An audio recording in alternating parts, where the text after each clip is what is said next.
Good morning, everyone. Lieutenant Governor, Secretary Tepper, distinguished guests, welcome to Salem and welcome to the Salem Offshore Wind Terminal.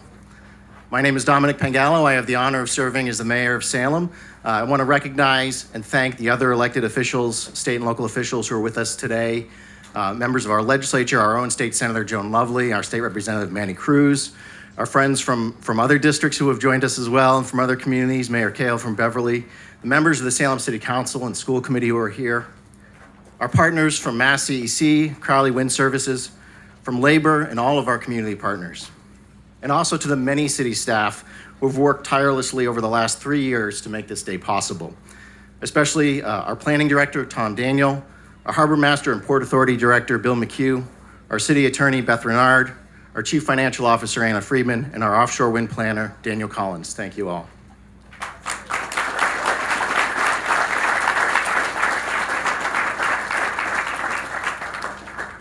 Salem's story has for centuries been written on the sea, etched across the waves of the Atlantic from the days when this spot was called Namkeg, or fishing place, through European arrival and the fishing fleets that sustained them, and the sailors who risked their lives on the deep to secure American independence.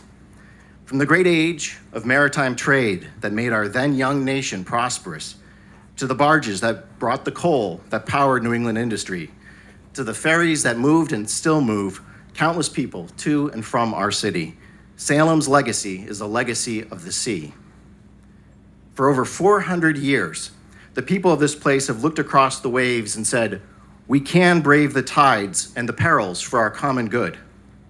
Salem's Nathaniel Hawthorne once observed, "That far resounding roar is the ocean's voice of welcome. His salt breath brings a blessing along with it." Here in Salem, we know that blessing, the bounty of the sea, the promise of a prosperous passage with full sails, the hope of a better future. And we know that it coexists with the ever-increasing dangers from that same sea. On January 13th of this year, just a mile from here, a king tide and a strong wind combined to demolish a seawall in the Juniper Point neighborhood, which had stood for decades. That same storm surge inundated homes around Collins Cove and in the Point, which had never seen flooding before. It turned Commercial Street and parts of Bridge Street into a bay. The climate crisis is here. But we know that while the sea can sink us, it can also save us. Today, we celebrate the transition of the same site where for decades, mountains of coal were stored and burned into one that will make possible the clean energy future that our community, our Commonwealth, our country, and our planet must achieve. A future powered by offshore wind energy, clean American energy, from the waters of the Mid-Atlantic to the Gulf of Maine, and the green jobs and for generations of residents in this environmental justice community that can truly prosper from it. Really, it's a continuation of Salem's story. And today we're writing its next chapter, one that hears that far resounding call that Hawthorne once observed of the sea's salt breath that brings blessing, no longer of full sails, but of wind power. We hear that call and we answer it with resolve. We will once again brave the tides for our common good, because far too much is at stake not to. Thank you, and it is now my great honor to introduce a visionary leader with a profound commitment to that clean energy future and to stronger communities across our Commonwealth, our Governor Maura Healy.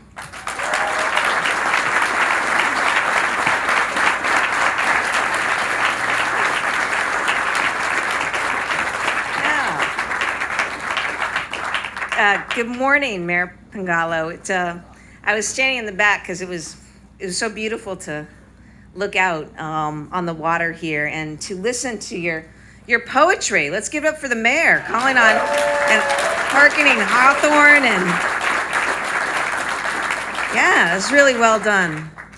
Really well done and so appropriate for this day. Great to be in Salem, and I'll say more about that. But I know I speak on behalf of our entire administration and just saying how thrilled we are to be here today. What this represents, particularly in this moment for our state, for our country, for doing what we need to do, and doing what we need to do in a way that we show we can do it together. You know, we've got Tom Crowley and Bob Carl and the amazing team at Crowley Wind Services here. Thank you, gentlemen and women. The Bonnie Bain and all the great folks at Salem Alliance for the Environment who are here. They show us what it means to be about transformative grassroots leadership on climate. We've got our friends from labor, and it means a lot to me personally. You know, thank you to Chrissy Lynch and the AFL-CIO, to the Massachusetts Building Trades, to the North Shore Building Trades. I know we're going to hear from Rodrigo Badaro in just a little bit. It's just so important, you know, that we here in Massachusetts show a way for labor and to be able to be working and driving this and benefiting from this as our state will benefit from this great work. So it's just been a terrific partnership, and I commend our brothers and sisters in labor. To Emily Reichert of the Massachusetts CEC, she's our frontline leader. She's always pushing us forward, supporting our ecosystem, and keeping our state in the lead when it comes to clean energy. And of course, all of what we do is possible because of the policies and the funding provided by our tremendous legislature. We thank our legislative partners. You're so lucky in this district in particular, with Senator Lovely, Representative Cruz, Representative Paracella. Mayor Mike Cahill is here as well today, so shout out to our good friend as well. But just to say big time thanks to our state and municipal leaders who are on the ground helping to implement, make this possible. And to members of our federal delegation, I don't think we have a stronger delegation in the country when it comes to pushing on climate, leading on the very things that we're doing today. And we're grateful to them, including all the money they've helped us bring back to Massachusetts for important climate and infrastructure-related projects. And finally, I want to thank members of the U.S. Maritime Administration for their work. Today, we break ground on something that represents an important step forward for this industry, the Salem Offshore Wind Terminal. This was the site of a polluting, dirty coal plant. Look at the transformation. The turbines assembled here are going to be out there powering homes and businesses across Massachusetts and beyond. They're also creating great jobs to support Massachusetts families and creating a long-term impact that's positive on our local and statewide economy. So we're so grateful to everyone who worked so hard to make this possible. I want to say something too and acknowledge our great Secretary of Energy and Environmental Affairs. Thank you so much, Rebecca Tepper, to you and your team for all the work that you do. So we've heard a little bit about setbacks lately in this space, and we've certainly heard people try to knock this industry. But make no mistake about it, we are not going backward. We are going forward, and Massachusetts is going to lead. Hopefully, we're going to secure our economic development bill that continues to power Massachusetts and positions us to be the global leader when it comes to climate technology. That's our goal. That's where we've got to go because we have the assets and the resources here. I know that, and you know that. We also are tenacious, we're creative, we never give up, okay? We're gonna figure out and get to the bottom of what happened, you know, with the GE, okay? We know we're gonna deal with that, but, you know, let's be clear about this. We are invested big time in this industry, and we are gonna lead proudly from Massachusetts in this industry. And our state, our communities will be healthier, will be stronger, and frankly, our country's gonna be stronger and more energy independent. Offshore wind is critical to our state. It's critical to reducing emissions and meeting our climate goals, which are established by law, and it's critical for protecting our communities. We've got a competitive edge here in Massachusetts because of so many people in this room. The innovators, the advocates, we have the infrastructure. You know, we've got New Bedford and the Marine Commerce Terminal. We've got all the testing that's going on in Charlestown for all the blades, and now we've got this awesome Salem Port facility. It keeps us moving and moving forward at what is a pivotal time in this clean energy transition. So I'll also say we're on a winning streak here. Earlier this week, we were able to announce winning a nearly $400 million grant in a multi-state New England coalition that's going to help us upgrade our regional electric grid. That's a big deal. $389 million. It's also going to enable almost 4,800 additional megawatts in offshore wind. So, we always like to play offense, and that's a great thing. That's on top of $450 million we got last month from the EPA to boost heat pump production in homes across Massachusetts and New England. And many of those homes are going to be powered by offshore wind. In May, the NRDC ranked Massachusetts #2 in the nation for our readiness to put federal climate dollars to work. I think since then, we've shown we're even more ready, so hopefully we move from 2 to 1. But that's thanks to our strong proactive policies in clean energy, in building decarbonization, and in transportation. And earlier this year, UMass Amherst was chosen by the U.S. Department of Energy to establish, with Mass CEC, a National Center of Excellence, an academic hub for developing offshore wind technology. So that's pretty awesome that Massachusetts was chosen to be the place. So today it's about bringing it all together, showing why Massachusetts is a winner and will continue to be in this space. And I've got to say, just as a personal point of privilege, this might be the first, other than Pride, this might be our first Salem stop together, right? Yeah, so I have long been looking forward to this day, to return to Kim Driscoll's hometown. She was an incredible, incredible mayor for the city of Salem, and so much of what we celebrate today is her doing, and she's directly responsible for pursuing this with tenacity, which she brings to everything, with a commitment, with a vision for what's possible. So for me, it's pretty cool to be able to stand alongside her, our fantastic Lieutenant Governor, returning to Salem, who can come up today and tell us how it all got done. But let's give a warm welcome, as I know you will, to your very own Kim Driscoll.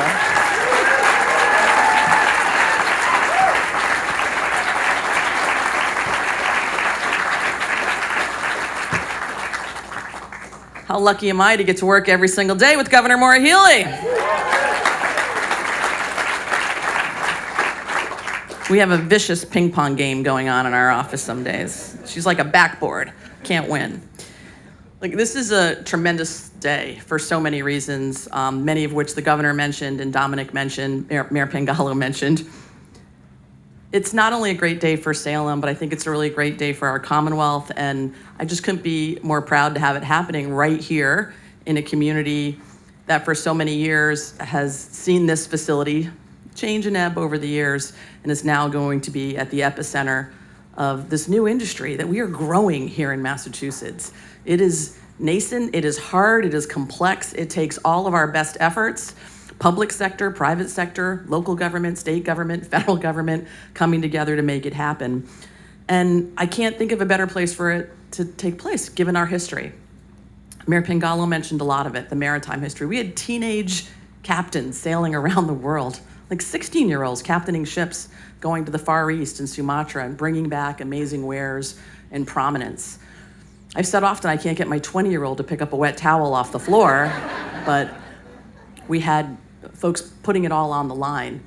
Many of you drove across Derby Street to get here. Elias Haskett Derby, first millionaire in America during the Great Age of Sail, made his fortunes and brought back a lot of it to our community. That's the history of this site, the power that was created here by coal for many years. In 1950, a coal plant arrived here. We were probably happy to get it. It meant jobs, it meant tax revenues, but we know now it also brought a lot of other things with it that weren't so terrific for a neighborhood. And as we think about moving in a new direction, what better place could you imagine than the same location that had to put up with the other stuff, now enjoying the benefit and the opportunity that offshore wind and clean energy will produce, not just for Salem, but for our entire region and our state. Most of you know this, I didn't have the good fortune to be born in Salem. I'm not a native. I'm a Navy brat, born in Hawaii, moved all over. But when I came here to go to college, I never left because there's something special about this place. I like to think it's part of the history. We weren't so good to women in 1692, but other than that, we punch out of our weight class. We aspire to be better. We continue to find ways to move industry, to move mountains if we have to capture opportunities for growth. That's what happens here, a block from the House of Seven Gables.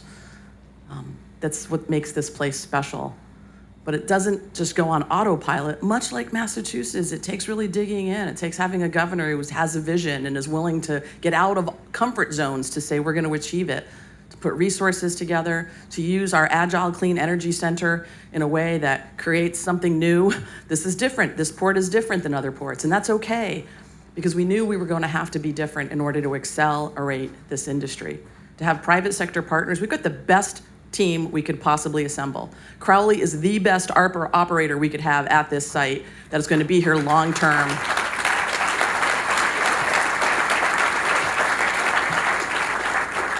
And it's a nod to that we can do hard stuff. We can transform historic ports. This same port welcomes cruise ships that support our tourism industry. Hooray! In New Bedford, we're the largest scallops landing in the world. We can do that and provide offshore wind and clean energy for our future, the job growth, the economic development, using public space in a way that's going to continue to grow regionally and produce amazing results for our Commonwealth and our country.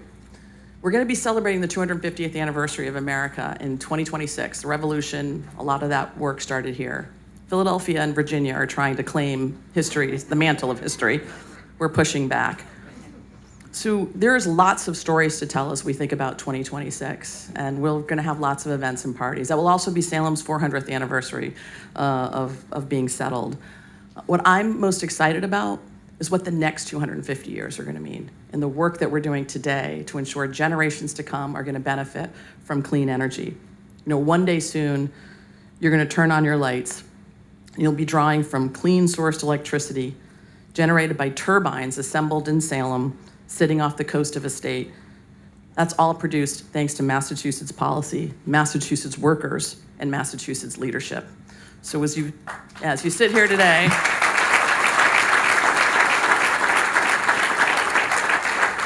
as we all sit here today, I come to you with gratitude.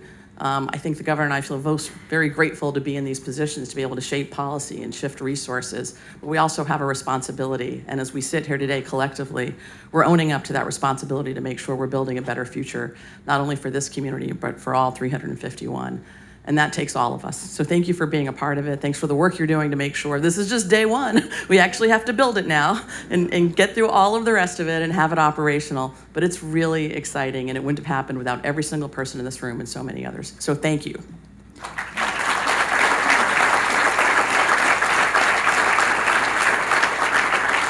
As I mentioned, we do have the A team working on this, and it does take a public-private partnership, and I'm so grateful that we're joined today by Tom Crowley, Chairman and CEO of the Crowley Corporation, our partner in the new Salem Offshore Wind Terminal. Welcome, please.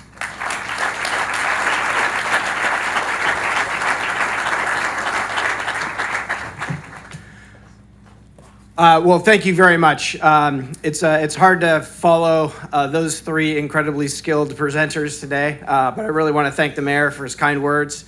Governor Healy, really wonderful. Her timing's amazing, how she just slid in there and got up here and was so eloquent. So thank you very much. And Lieutenant Governor, great to see you again. You've made great strides since we first met, and really appreciate all that you have said about us. Thank you. Thank you very much. I'd also like to acknowledge our partners from the Maritime Administration that are here today. We are partners with the Maritime Administration on many fronts, but here today, they have a critical role in making this terminal happen, and we really appreciate their attendance today and their involvement in this project from the very beginning. Both Josh Rawl and Thomas Morkin are here today, so thank you.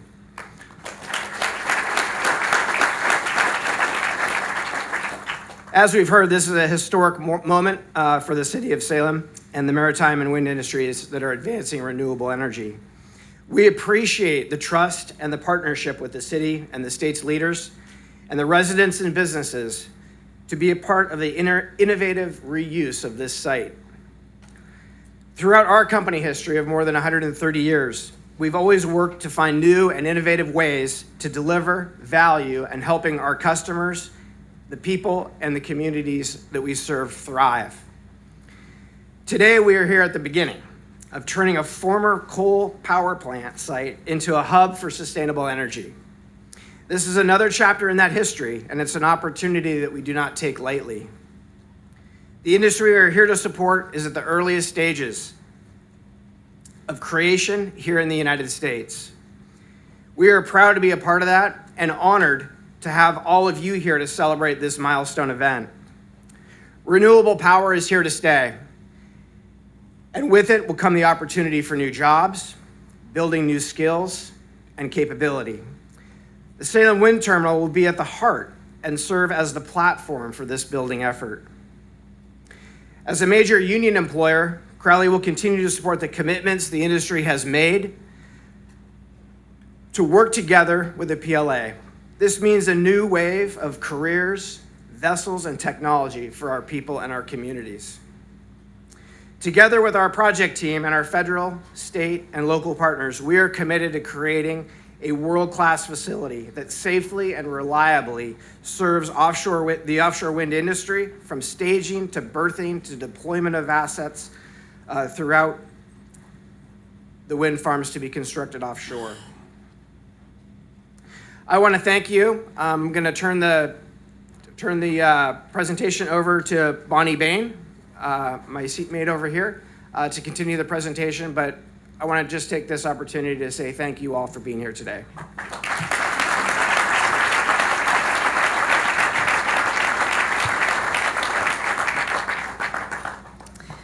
Hello, I have the great honor of being the Offshore Wind Program Manager for Salem Alliance for the Environment, or SAFE.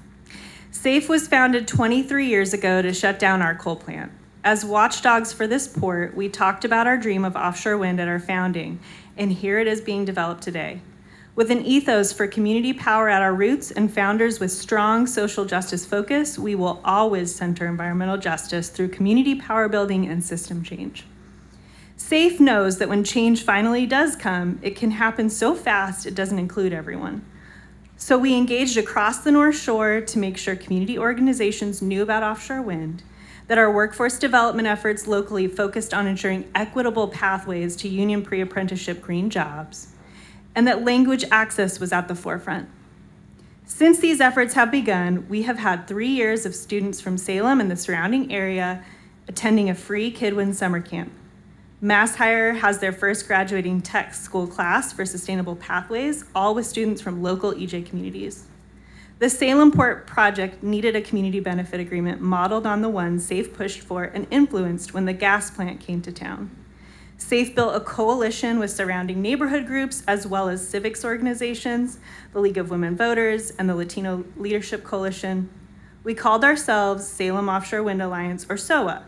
We came together under environmental justice principles and convinced the Conservation Law Foundation to represent us. It was a year's worth of regular meetings on Zoom, breaking bread, and attending planning board sessions and speaking up, putting together our asks, and working with the mayor and his team on negotiations.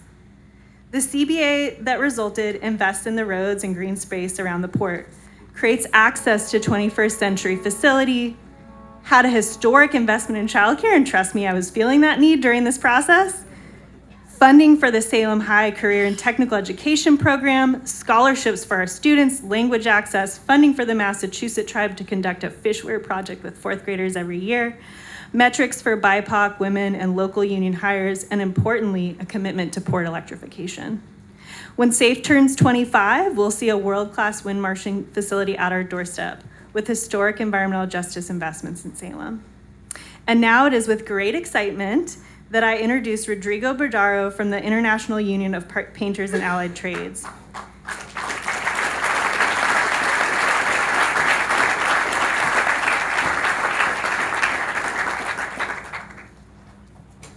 Good morning, everyone. But I come here as a representative of the North Shore Building Trades Council. And today is a special day for the city of Salem. The labor movement, private development, and the community come together to celebrate the dawn of a new era. The building of this maritime terminal, which will serve as this marshalling yard to support the construction of the offshore wind industry on the coast of Salem, will create great, clean energy jobs, all under a project labor agreement.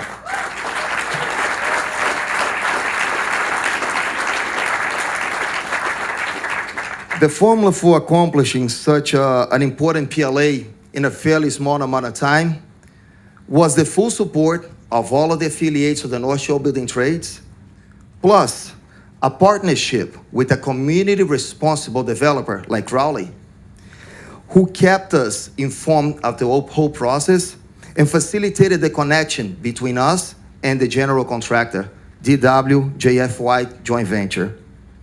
We cannot forget to mention the support of the president of the Massachusetts Building Trades Union, Frank Callahan, who cannot be here today, and Mayor Dominick Pangallo has been a great ally and has strongly supported the creation of these good, clean energy jobs for the residents of Salem. Thank you, Mayor Pangallo.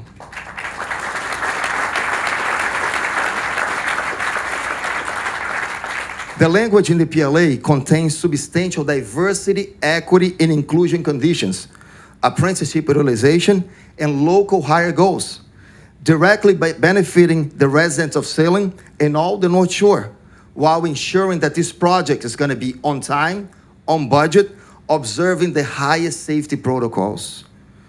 As a commercial/industrial painter myself, proud member of DC35, the Painters Allied Trades Union, I personally had the privilege to work on jobs under PLA. And I'll tell you one thing, those jobs led to a career that changed my family's life and allowed us to live the American dream in its fullest. And the clean energy jobs that will be created here during the construction of this maritime terminal have the potential to do the same for the members of our communities as a result of this PLA. There will be good paying, clean energy union jobs where the workers will have access to a safe workplace, excellent health care, and retire with dignity.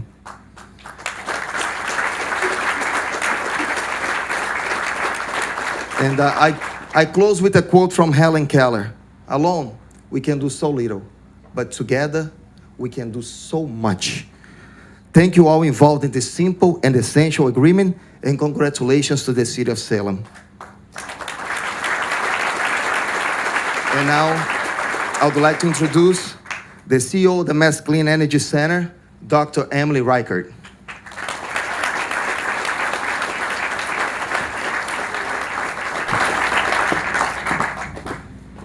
Thank you, Rodrigo, and good morning, everyone. As Rodrigo said, I'm Emily Reichert. I'm the CEO of the Massachusetts Clean Energy Center, and I am so excited to be here celebrating the groundbreaking on the Salem Offshore Wind Terminal alongside our partners at Crowley and the City of Salem. This is a special day for Salem, the North Shore, and all of Massachusetts. And it's a very special day for the team at Mass CEC. To see such a strong turnout here and such enthusiasm for building a new industry in Massachusetts means a lot to us. I know we have a lot of speakers this morning, and so I will be very brief, but I am going to take the opportunity to say how grateful I am to some of the members of Team Massachusetts who are here with us today. First, a special thank you to Governor Healy, Lieutenant Governor Driscoll, former mayor of Salem, Secretary Rebecca Tepper, Commissioner Elizabeth Mahoney, and the entire Healy-Driscoll team for their leadership and commitment to this industry and our clean energy future. I want to thank Salem Mayor Dominick Pangallo and the Salem City Council for their partnership as well. And thank you as well to Salem's amazing legislators, Senator Joan Lovely and Representative Manny Cruz for their support of our work, especially here in Salem. As CEO of Mass CEC, I have the privilege of leading an amazing team who works each and every day to accelerate our clean energy transition while generating strong economic growth and creating good jobs in our cities and towns.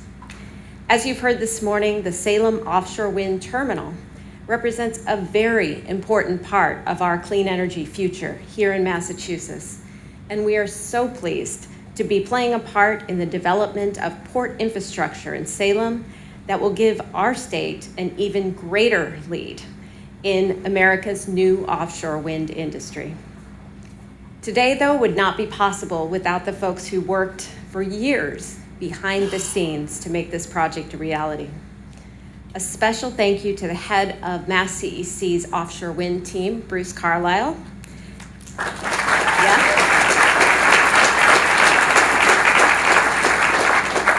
And a shout out to some of his brilliant team who's here with us today: Lisa Engler, Nils Bolgen, Lauren Farnsworth, Tim Griffin, and Jeannie Hood. Thank you all for your hard work on this. And thank you to Mass CEC's General Counsel, John Hitt, and his team for their efforts to lead extensive stakeholder negotiations which brought parties together around this common goal and made today possible. Meeting Massachusetts' climate goals requires us to come together to make large-scale infrastructure projects like this terminal a reality. The effort, expertise, and perseverance of the climate leaders here today prove that Massachusetts can do big things. Before I conclude, I want to say thank you to the residents of Salem. Mass CEC is so honored to be part of this community, and we look forward to growing our relationships here with our new neighbors. Thank you.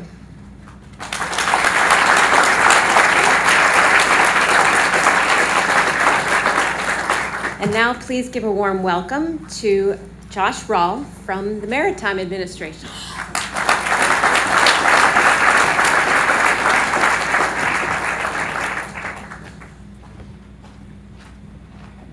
Good morning, everyone. My name is Josh Rawl. I am the Acting Director of Ports and Waterways Planning for the Maritime Administration. I have to say I'm enjoying this weather from being down in the hazy, hot, and humid DC weather. So, on behalf of the Department of Transportation and Maritime Administration, I am pleased to be in Salem and have this opportunity to address you in this groundbreaking initiative. Maritime Administrator Phillips sends her regards. She wishes she could be here for today's celebration. This is an extraordinary time at MARAD and throughout the Department of Transportation as we work to provide the American people with one of the greatest investments in our infrastructure, the Bipartisan Infrastructure Legislation Law, or bill. This investment will benefit communities for generations to come. Since its enactment in November 2021, bill has made historic investments in the transportation sector involving improving public safety, climate resilience, creating jobs, and delivering a more equitable future. To date, nearly $454 billion in bill funding has been announced to over 56,000 projects and awards across 4,500 communities in 50 states, DC, and the territories. Today, I want to talk about the role of the Maritime Administration in this effort, including our work creating infrastructure at our ports to support all facets of the offshore wind facility. MARAD's mission and responsibility is to foster, promote, and develop the maritime industry to meet our nation's economic and security needs today and in the future. We are committed to modernizing our nation's port infrastructure, and this has resulted in unprecedented investment in all segments of our infrastructure, including a historic investment in our ports and intermodal infrastructure, and which will enable us to move goods quickly, bring down shipping costs, strengthen supply chain resiliency, and reduce the climate impacts of port operations themselves. Our grant portfolio is nearly $5 billion in federal funds only. This includes all Department of Transportation programs with a maritime port nexus and including the maritime programs themselves. Our flagship discretionary grant is the Port Infrastructure Development Program, or what we call PIDP. MARAD has awarded over $2 billion in 2019 through 2023. And we are currently reviewing the 2024 applications and plan to announce the awards before the end of the year. And there are still 2 more years of bill funding with nearly $9 million to be awarded. To put this in perspective, the funding provided by bill for PIDP alone is roughly about the same amount of money that has been invested in ports by all DOT grant programs before the enactment. A key component of PIDP is to build infrastructure that will enable us to address the climate crisis by significantly expanding our renewable energy capabilities, including offshore wind. The goal is to reach 30 gigawatts of offshore wind energy by the year 2030. That's enough power to meet the demand of 10 million American homes for 1 year. It would also avoid 78 million metric tons of CO2 emissions. Achieving this ambitious goal will trigger more than $12 billion per year in capital investment projects, create good-paying jobs, employ more than 44,000 workers in offshore wind by 2030, while creating additional jobs in the communities supported by the growth in the offshore wind industry. This is a whole-of-government approach involving many governments and agencies. Under PIDP, roughly $250 million will go to nearly a dozen projects that will equip our nation's ports to boost offshore wind. We expect nearly $140 million of these funds will support floating offshore wind in particular. In closing, we applaud Crowley Wind Services and the City of Salem for partnering to develop and service marine and supply chain infrastructure for future port activities. The development of offshore wind facilities is an essential component of the effort to reach 30 gigawatts of offshore wind energy by 2030. This cutting-edge terminal will significantly contribute to U.S. offshore wind development. Salem's strategic location supports offshore wind lease areas and the Gulf of Maine, making the modernized facility a vital asset. We at the Maritime Administration and throughout the Department of Transportation are using every tool we have to support this effort. We are also working closely with our partners in the government and this industry to ensure that we have the vessels and port capacity to build this vibrant new industry.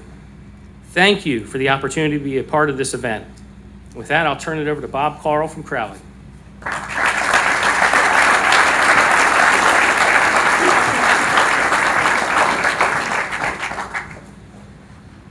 Well, when you follow seven distinguished speakers like that, there's not much left to say other than thank you. As I sat here and I listened to the audience and I listened to the speakers that came before me, it reminded me of something that a good friend of mine used to say: it takes a village. The list of partners that have supported the project all along the way, it feels endless. We appreciate the tireless support of Governor Healy, Lieutenant Governor Driscoll, Secretary Tepper, and the team at Mass CEC, as well as Senator Lovely, Representative Cruz, Representative Armini, and all the members of the state legislature. Thank you.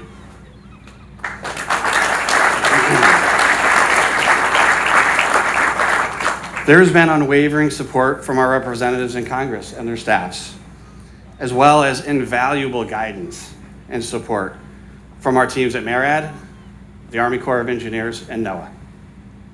And to our customers, thank you for being here with us today, and thank you for the partnership and the confidence in this wind project, as well as the industry. Securing leases for the first 6 years of this operation has really helped the project move forward. And finally, to the City of Salem. The hospitality with which this team has been welcomed has been inspiring.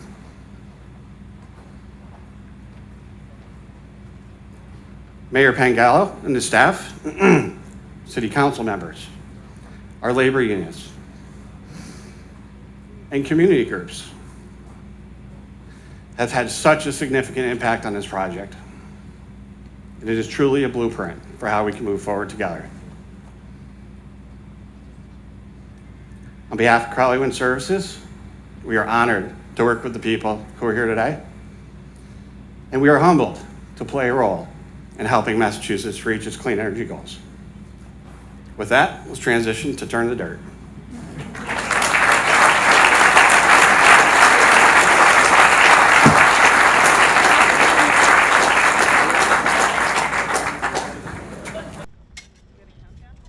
Let's do it. Ready on countdown to 3? Yeah, 1. All right, 2. That means dirt needs to be on there. 3. Let's go.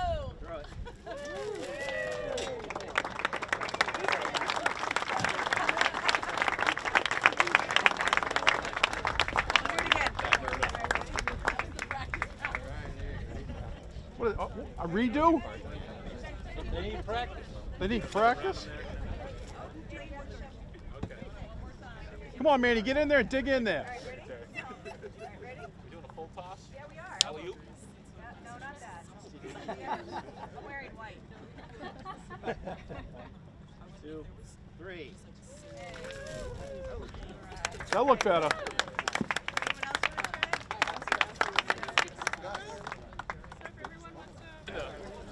I know how to toss. School committee too. Hit the camera. Hit the camera. I know he's coming. Hit the camera. All Salem elected officials.